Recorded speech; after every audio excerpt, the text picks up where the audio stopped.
কক্সবাজারের উখি উপজেলার রাজাপালং ইউনিয়নের ৮ নং ওয়ার্ডের পশ্চিম দরগাহবিল এলাকার বাসিন্দা মৃত আশরাফ আলীর ছেলে জালাল আহমেদের জোরপূর্বক জমি দখল নিতে শুক্রবার ৭ মার্চ বিকেলে মারধরের অভিযোগ উঠেছে। মৃত কুল্লা মিয়ার ছেলে মোহাম্মদ আবদুল্লাহ সৈয়দুল্লাহ, মৃত আল মিয়ার ছেলে মঞ্জুর আলম বাদশা মিয়া, মৃত উলা মিয়ার ছেলে মোহাম্মদ হোসেন আমির আলীর বিরুদ্ধে।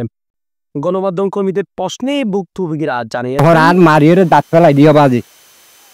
আর কাঁচা দাঁত ফেলাই দিয়ে অবাজে আর বেশি নির্যাতন করে আর গরগাম ফুরালি ফেলাইয়ে আর বদিনা জাগান জিনিসটা তাই গিয়া বিচার চাই বাজি পুরুষ আওয়াজ আর বিচার কেন। আর নাম মনিরা বেগম, তারপরে তো মানে আবদুল্লাহ আর জামাই বহুত সম্পত্তি এই দুর্গরি মানে আর তুম লই ফেলাইয়ে বলে তার কদুর বেশি আর গান ধরে আবার দুর্গরি লই ফেলাইয়ে লই আর মারি ধরি আর গান লুচান করি মারি বা কিলি আর তার ঘর লই গিয়ে আর বাবু জাগান হারিয়ে লেভেলে গিয়ে বাঁধি আত্মার বাঁধিয়ে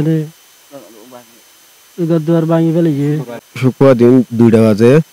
তো গান ভাঙি এনে ফুরা দি গিয়াওয়ারি জিনিসপত্র বেশি নিয়ে আর বেশি গরিব মেসুর ফুয়াইন দুদানা করি খায় আর বাপ বেশি গরিব